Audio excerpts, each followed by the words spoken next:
Sim.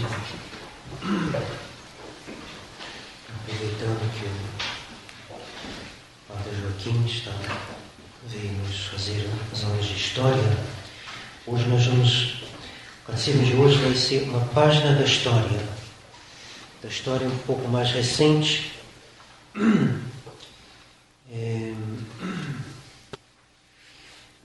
história da Igreja e também uma página de literatura, menos de história da literatura. Todos nós devemos estudar a história. Por quê? Porque aqui que é a vida do Nosso Senhor, senão uma parte da história. Nosso Senhor, a ressurreição de Nosso Senhor, a fundação da Igreja, tudo isso faz parte do que a gente deve conhecer, faz parte da nossa fé. E a história da Igreja também. E para poder entender qual é o nosso dever hoje, a gente tem que ver o que aconteceu antes de nós. Cada geração tem uma missão, e essa missão é determinada pelo que aconteceu na geração anterior. Se houvesse uma guerra e o país estivesse todo destruído, a geração que vem depois teria que reconstruir o país. E se há uma guerra e a gente tem que defender a nossa pátria, tem que saber o que é a minha pátria. Então tem que olhar o que foi feito antes de mim.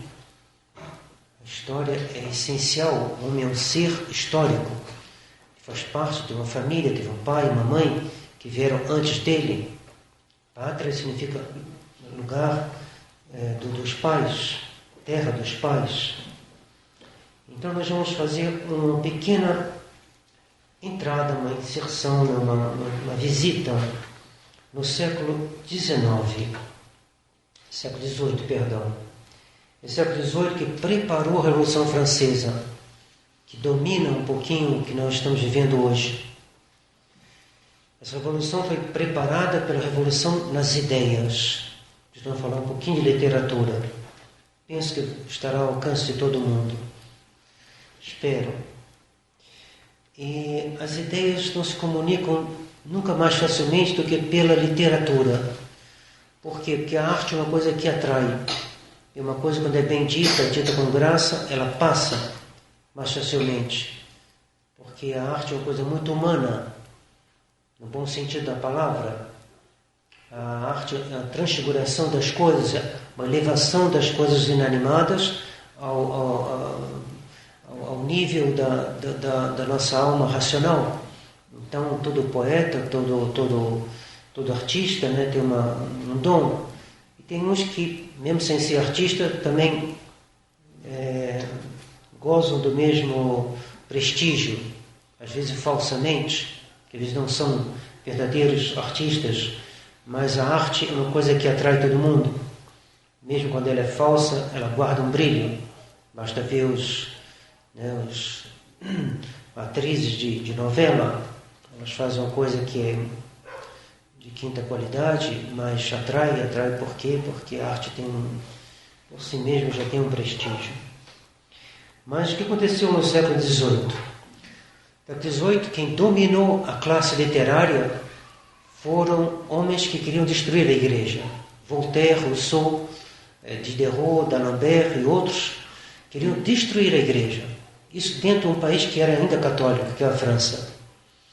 E eu vou contar um episódio de um poeta verdadeiro, católico, como é que ele foi perseguido por essa República das Letras que dominava a literatura na França, como continua hoje. Os bons autores hoje são excluídos, são perseguidos. Você vai numa loja, pede para comprar os livros de Gustavo Corsão, você não encontra. Por quê? Porque ele está excluído. Você vai numa grande livraria, pede para comprar os livros de Monsieur Lefebvre, ele está excluído. E assim por diante. Os bons autores estão excluídos. Mas isso não é de hoje. Isso não é de hoje. O que eu vou contar é um caso assim, bem comovente de um poeta do século XVIII que estava subindo, é um grande poeta. E ele teve a sua carreira destruída, demolida. E ele foi provavelmente assassinado, como nós veremos. Esse poeta chamava-se Nicolau José Lourenço Gilberto. No caso aqui, Gilberto é um sobrenome. O nome dele é Nicolau José Lourenço Gilberto, o sobrenome. Curioso, né? Gilberto normalmente é nome, mas aqui é um sobrenome. Ele era pobre, de uma família pobre da Lorena, da mesma região de Santa Joana d'Arc, só que 4 séculos depois dela. E ele era pobre, os pais eram camponeses. Ele vai para Paris, e em Paris ele começa a escrever. Ele se liga de amizade com outro autor muito bom, muito católico, que foi perseguido a vida inteira, mas ele a vida inteira atacou esses donos do momento, que era Voltaire. Voltaire era tão inimigo da igreja que ele terminava as suas cartas dizendo: esmaguemos o infame. O infame para ele era Nosso Senhor Jesus Cristo. Ele morreu blasfemando, ele morreu de maneira horrível. Ele sentiu uma sede terrível, pegou a sua própria urina, bebeu e depois começou a cuspir, saiu sangue pelo nariz, pela boca e morreu dessa maneira. E gritando: tira ele dali, o demônio está ali querendo me pegar. Assim morreu Voltaire, que é o grande ídolo dos enciclopedistas e da literatura do século XVIII. Até hoje. Voltaire está em todos os livros, né? Literatura, Voltaire é um demônio encarnado. E os grandes poetas do século XVIII foram perseguidos. Teve um grande, Fréron, foi posto 7 vezes na cadeia e fez versos contra Voltaire e contra as corrupções da época, como alguém que hoje fizesse um verso sobre né, o Lula e a Dilma e fosse preso, posto na cadeia. Por quê? Porque ele tinha muito jeito para escrever, e ele mostrava os podres desses homens e da amante de Luís XV, que era Madame de Pompadour. Ele botava isso em verso e distribuía na rua. Foi preso 7 vezes. Por quê? Porque era um católico que queria restaurar o espírito católico. Mas foi solto, que havia muita gente boa que dizia: não, ele que tem razão, vocês que têm que mudar, vocês que têm que desaparecer, vocês têm que ser presos, ele não. Bom, vamos voltar a esse poeta Gilberto. Ele era pobre, ele foi para Paris para tentar uma carreira literária. E ele escreveu umas cartas à irmã dele, que depois foi religiosa, e veio a Revolução Francesa, a comunidade da irmã foi dispersa. Depois da Revolução Francesa, elas puderam se reagrupar, e quando ela estava morrendo, essa religiosa, a superiora escutou ela dizendo: José, José é esse poeta, José, por que você teve que me deixar tão cedo? Ela morreu com 84 anos e ele morreu com 29. Ele era mais velho que ela, mas a superiora não conhecia essa história e ficou muito intrigada.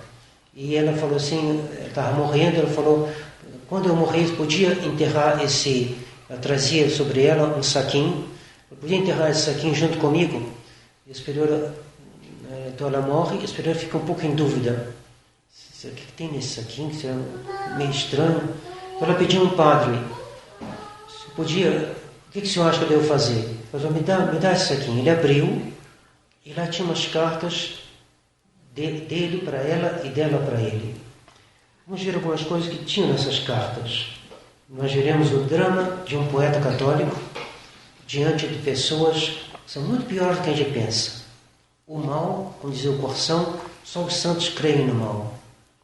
O mal vai muito mais longe do que a gente pensa. Então ele escreve para a irmã. Ele estava em Paris, vivendo muito pobremente, num quarto alugado, uma situação bem difícil. Ele escreve para a irmã: eu recebi ontem a visita de um personagem muito marcante na República das Letras. Eu já o tinha visto várias vezes, mas jamais encontrei nele um ar tão afável e tão benevolente. Ele me falou das minhas disposições para a poesia. Ele fez meu elogio, me elogiou pelo meu amor da solidão e do estudo, e no meio de uma cidade tão dissipada e de prazeres como é Paris. Ele pôs em oposição o estado deplorável no qual me encontrava, e no qual eu iria permanecer para sempre, abandonado a mim mesmo. E, por outro lado, a posição feliz na qual eu poderia me levar rapidamente, com o socorro de amigos poderosos, e que dependia só de mim de aceitar. Numa palavra, me prometia a glória e as riquezas. Que digo eu? Glória e riquezas. Divindade desse mundo. Quantas vezes suspirei por vós? Tentação. Ele queria ser famoso. Ele queria sair daquele quarto lugar. Quem mora em quarto lugar sabe o que é isso? E a pobreza deixa a gente louco, quase louco às vezes. Mesmo sofrendo, né? Mas vós, na grandeza e riquezas, vós exijais, né, de mim sacrifícios grandes demais. O prestígio que vos cerca, ele vai e ele escreve para ele. E no final ele escreve assim: me diga se vocês estão precisando muito de dinheiro. Ele estava na dificuldade, mas ele pensava também na dificuldade dos pais. A irmã responde que nunca precisaram tanto dinheiro porque o pai estava velho, não podia mais trabalhar no campo, e a mãe estava doente. Aí ele diz: minha irmã, o que você me diz?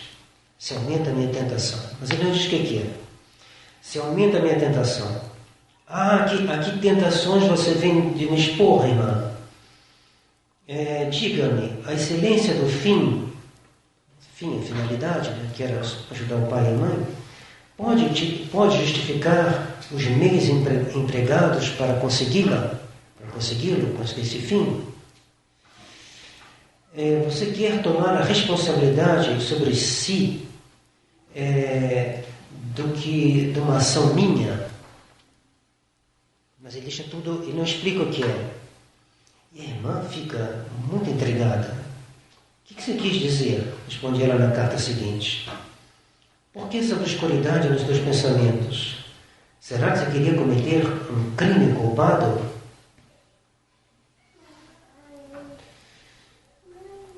Então, carta um pouquinho mais longa, depois, ele responde à irmã: como você pode desconfiar do teu irmão, que teu irmão meditasse um crime? Mas eu vou te falar claramente. O homem do qual eu tive a infelicidade de ter a visita, me disse o seguinte, para ver como é que as coisas funcionam, mesmo no mundo das letras, mesmo no mundo da literatura. A gente pensa que literatura, né, que é uma universidade, tudo é só o reino do pensamento, né? Não, lá é só estudo, só pensamento. Não. Coisa bem mais terra, então abaixo da terra do que a gente pensa. Então, é isso que ele vai contar para ela. Então, como é que você teve coragem de desconfiar do teu irmão? Mas ela não estava tão errada assim, não. O homem do qual eu tive a infelicidade de me visitar me disse o seguinte: meu amigo, você tem talentos, mas você não vai ter sucesso. Você não tem e não terá jamais sucesso. Você tomou o partido errado.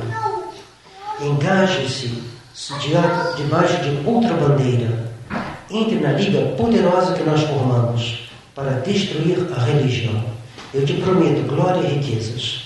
No entanto, queira aceitar essa pequena soma que eu estou encarregado de entregar.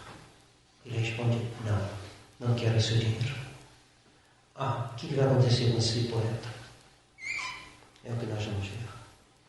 Então, ele vai continuar a escrever, ele faz poemas que começam ele é um grande poeta, e ele faz sátiras, que nem Juvenal. Juvenal é um autor latino que descrevia a decadência da sociedade romana no seu tempo, com muita graça, com muita perspicácia, com muita penetração, e ele fazia igual.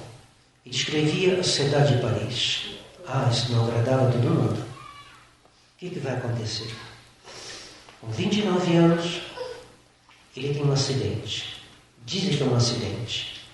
Dizem que ele caiu do cavalo. Mas tudo indica que não caiu de cavalo nenhum. Ele tinha feito algumas sátiras, desagradaram alguns desses homens, e esses homens mandaram seus empregados matá-lo.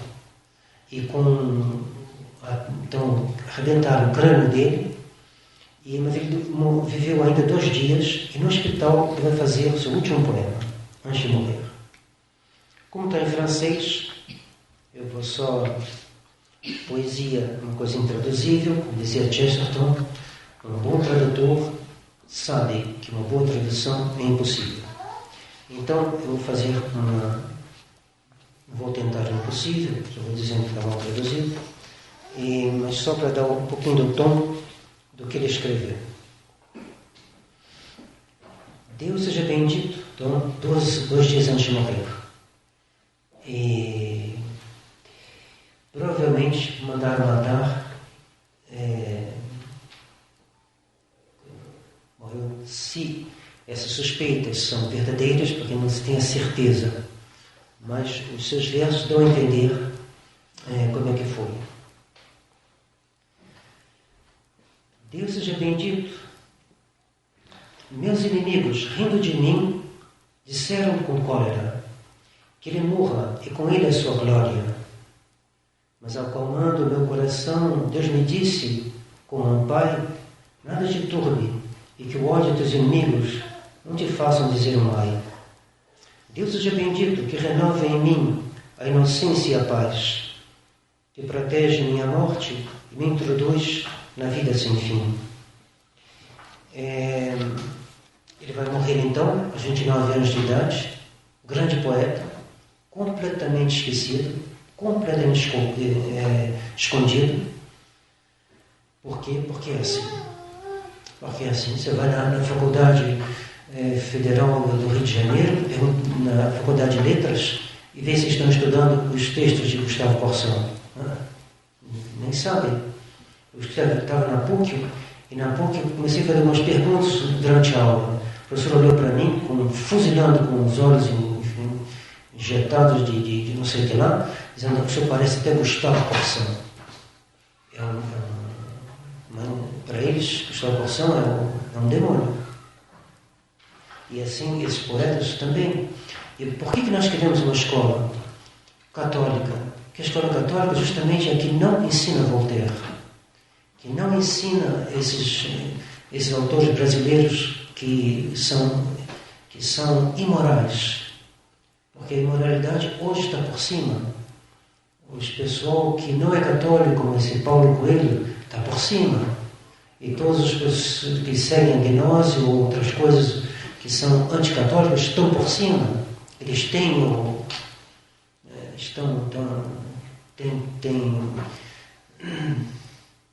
projeção, tem tudo por eles. Por quê? Porque é de propósito. Eles conseguiram cercar, de se proteger e excluir os que têm um talento católico. Isso já desde o século XVIII, já há muito tempo. Assim como Caim matou Abel, assim também esses homens mataram esse poeta chamado Gilberto. Nicolau, José, Gilberto, o nome dele. Então, é assim. Então, por que nós temos tanto assim vontade de continuar nossa escolinha, apesar das dificuldades que a gente tem? Porque senão, para essa transmissão do saber católico. E normalmente nós estamos nas últimas. São poucos lugares onde se ensina ainda. Não é só aqui, graças a Deus. Tem outros lugares onde tem a tradição, ainda se ensina as coisas como deve ser. Mas são poucos. As grandes universidades estão na mão dos inimigos da igreja. E a maioria do povo brasileiro, dos jovens brasileiros, não conhecem, nem conhecerão, se ficarem dependendo só da universidade, nunca conhecerão quem é Dom Vital, por exemplo. Dom Vital que também foi assassinado, Monsenhor de Segur, no seu enterro do Dom Vital, que ele foi enterrado em Paris, falou, esse bispo foi assassinado. E falou não só ele, mas os 2 anteriores também. E assinados por quem? Pela maçonaria. Morreu com 32 anos. 32 anos não é uma idade de morrer normalmente. E 32, 33 por aí. Foi bispo aos 27 anos. E morreu, o médico falou, provavelmente foi envenenado, porque o seu sistema digestivo estava todo destruído. Não havia nenhuma razão. Comida pela boca, tão ruim assim. E devia estar vivo, normalmente. E assim é. Então, hoje o catecismo vai ser isso, expor esse. Vou tentar traduzir ainda alguma coisa, mas é muito difícil. Tá? Como dizia o Chester, com uma boa tradução, um bom tradutor sabe que uma boa tradução é impossível. E os amigos dele também tiveram medo de ir visitá-lo. Isso mostra até onde vai essa pressão. Ele morreu sozinho. Sozinho. E ele bota isso na poesia. Possam meus amigos ver em longos dias, ver durante longos dias a vossa beleza sagrada. Sagrada da criação. Todo poeta tem essa fineza de ver a mão de Deus na criação.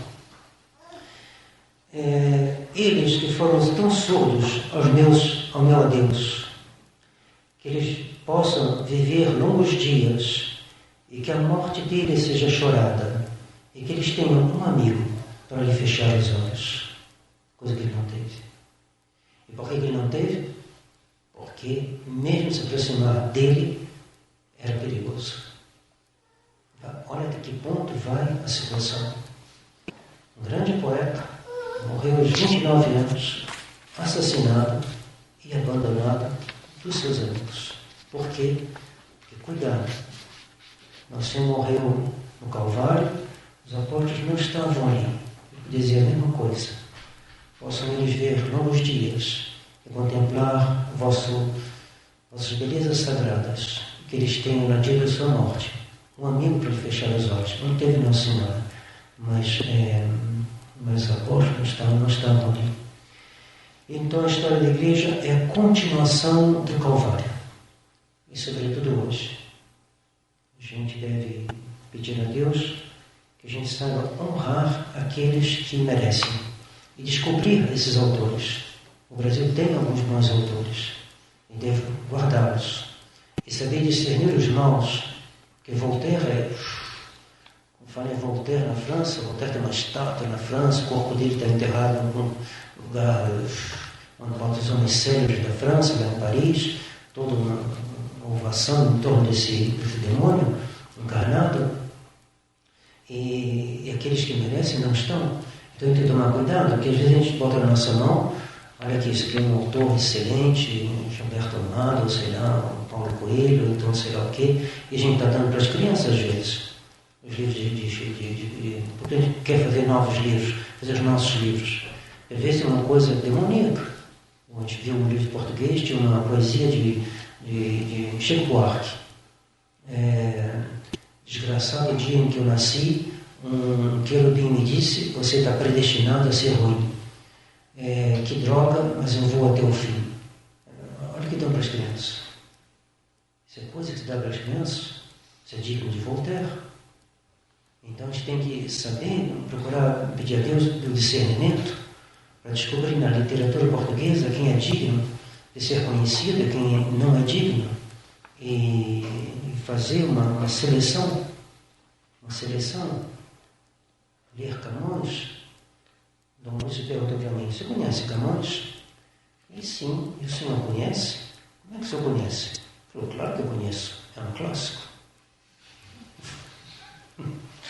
Então, conheçamos os nossos clássicos e desconheçamos os nossos demônios. Às vezes é bom conhecer um pouquinho só para saber quem são, mas não façamos deles nossos ídolos, nem nossa leitura habitual.